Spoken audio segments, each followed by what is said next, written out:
这里就是我今天带大家来的一个地方。我相信你们看到标题应该已经很兴奋了，对不对？我重返了犬鸣隧道。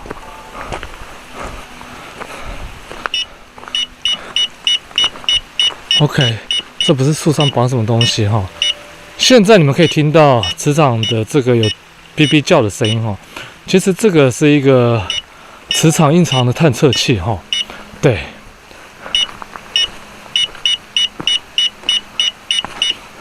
有没有看到？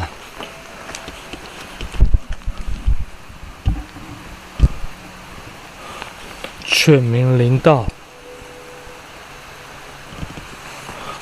哎，等一下，我这个麦克风怎么回事嘞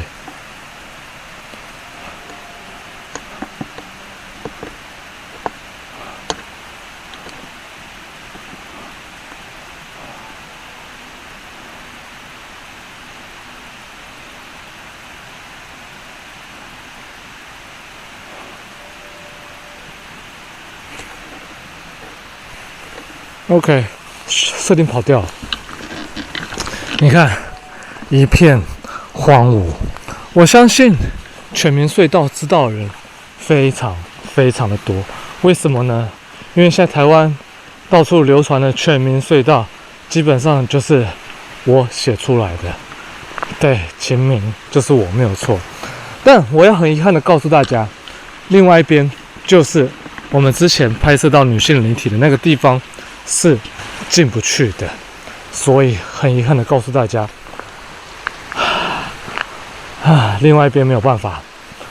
好，这个隧道为什么会废弃呢？我现在先来跟大家讲一下它废弃的原因哈。其实它会废弃很简单，因为路太小了。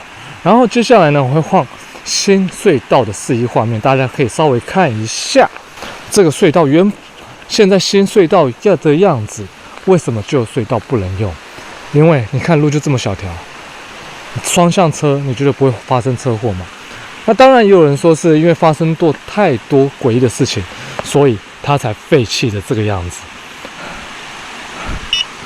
哦，磁场又叫了，这边磁场整个处于一个很不稳定的状况。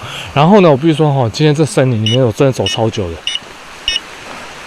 好，那说完它废弃的原因之后呢，因为其实我必须说这里真的很暗，那主要的摄影机有可能是会比较模糊，所以说有时候我会穿插一些人形的一些那个相机的画面哈。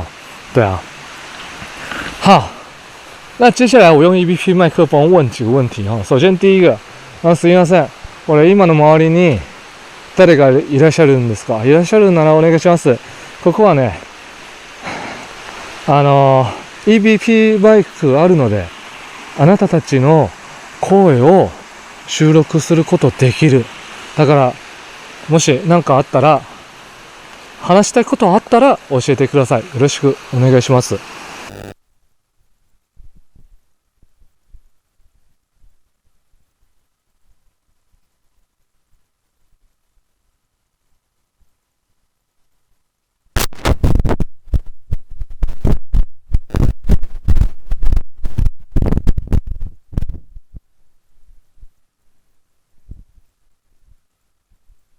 好，じゃあ再来第二个问題。すみません、お邪魔しました。こちら辺に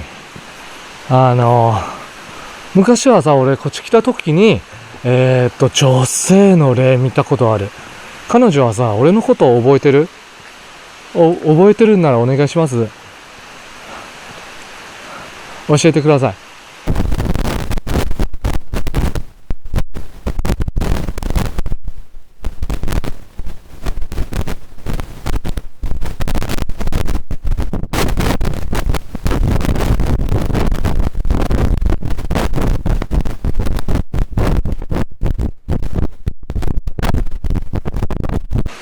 好，我为什么要中间停下来？是因为磁场又有反应了。ここはさ、昔犬鳴村の住民いらっしゃるんですか？いらっしゃるならお願いします。教えてください。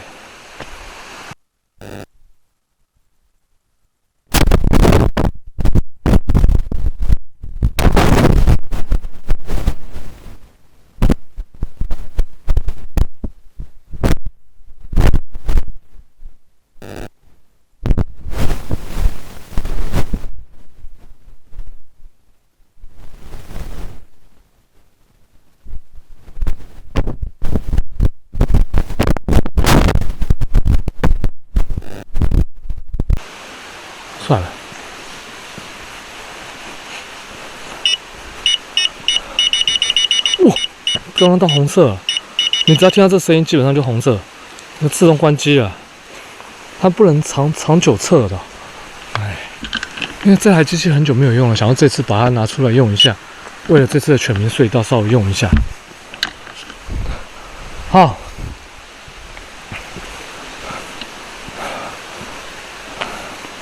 じゃあ今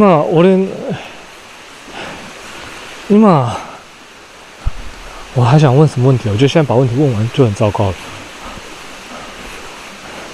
じゃあ今トンネルの中に男性の霊いらっしゃるんですか？いらっしゃるならお願いします。教えてください。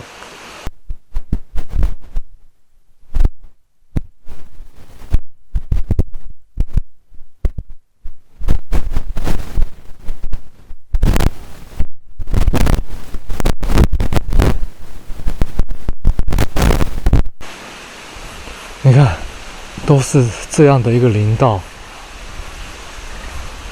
完全没有人烟了。然后我跟大家讲哦，我现在这磁场探测器又变成红色的，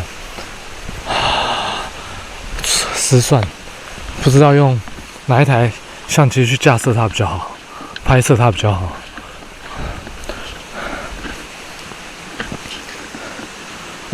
EVP 麦克风，再问最后一个问题。すみません。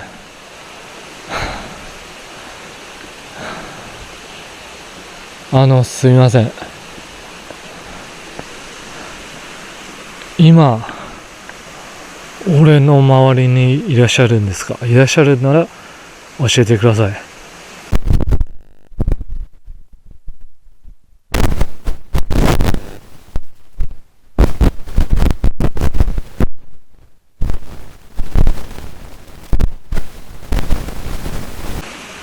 我会问刚刚这个问题，是因为我突然一阵鸡皮疙瘩。好，那至于这个地方有着什么样的故事呢？现在我就来告诉大家。没错，在我身后的就是全民隧道。我带你们重返了全民隧道。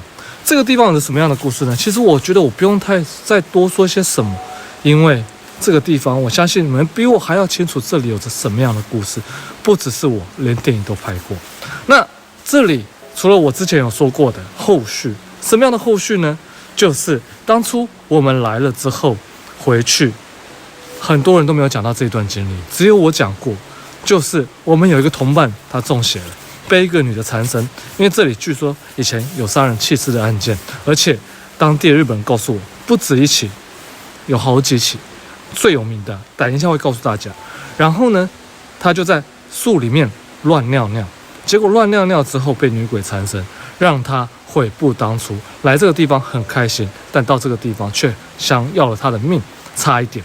好，那接下来又有什么样的传闻跟故事，甚至事实发生的呢？其实早期据说这里曾经有发生了一个男性也被杀害，在这附近弃尸，但我不知道是在哪一边。然后呢，被弃尸在这个地方之后，最后被发现了。发现了之后呢，这个地方就有人说会看到那个男生，甚至会听到那个男生的呻吟声，不管是隧道内、隧道外，都几乎有会碰到这样的情况。那当然就吸引越来越多人来这个地方，加上电影又有犬鸣村的出现，那更多人来造访这地方之后，很多人都说他们好像不只看那个男的，好像会看到一个女的。那大家还记不记得我早期曾经有在我们来的时候有在 V8 上面拍到一个黑色的人脸，会不会是那个男生呢？我不清楚，但这个地方真的有非常多的疑问。从犬鸣村消失开始，这个隧道就开始出问题。那为什么容易出问题呢？我刚刚听到什么声音？听错了。然后呢，因为犬鸣村被淹没了之后，先人离开了，就被放在那个地方，也没有人再去打理，据说就相当的生气，影响到这个地方。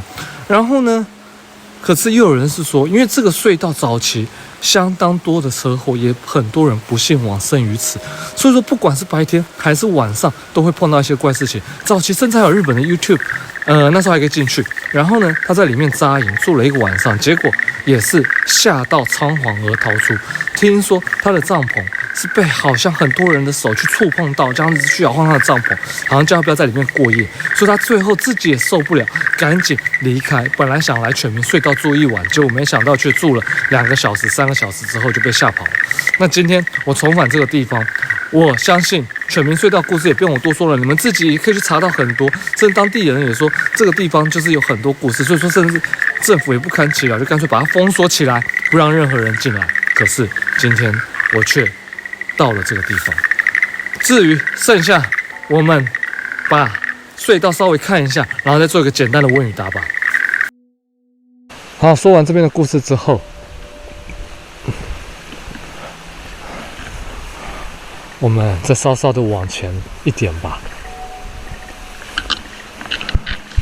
其实这里，我必须说啦，这个就是隧道啦。对啊。隧道就这个样子，空荡荡的，然后这条已经是废弃的道路了，所以你看根本没有人跟车子会来。虽然它的路还蛮漂亮的，我想白天或许还有一些人跟车会经过吧。然后日本有人有说到一个点，就是其实白天有些人会来这边登山嘛，那他们有没有发生什么事情？其实他们也没有去过问啊，有可能大白天也没有发生什么样的事情吧之类的。然后路突然变大了，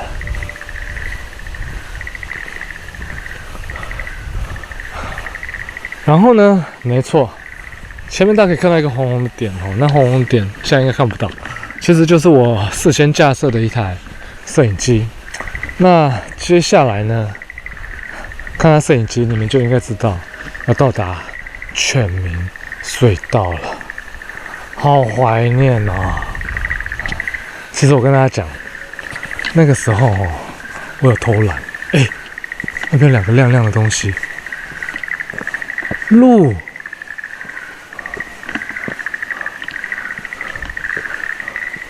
有没有看到那边体温有个特别红的？那是鹿啊。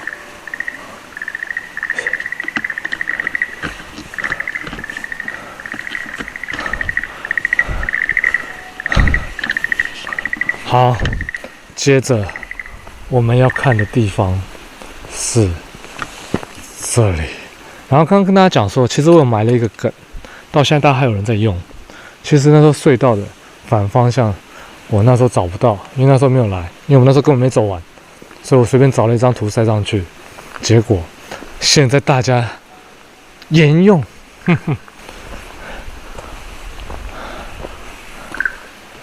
这个字已经看不太出来是什么了哈。什么应该什么隧道，什么开通，什么纪念之类的，犬鸣隧道嘛。好，不知道。但接下来隧道的正面，我相信大家应该对这个有印象吧。我那时候图片也有这张，那时候白天来的。接下来是会员的部分，我只能很遗憾的告诉会员，你们能看到的只能到这边了。所以先跟非会员的朋友们说声拜拜。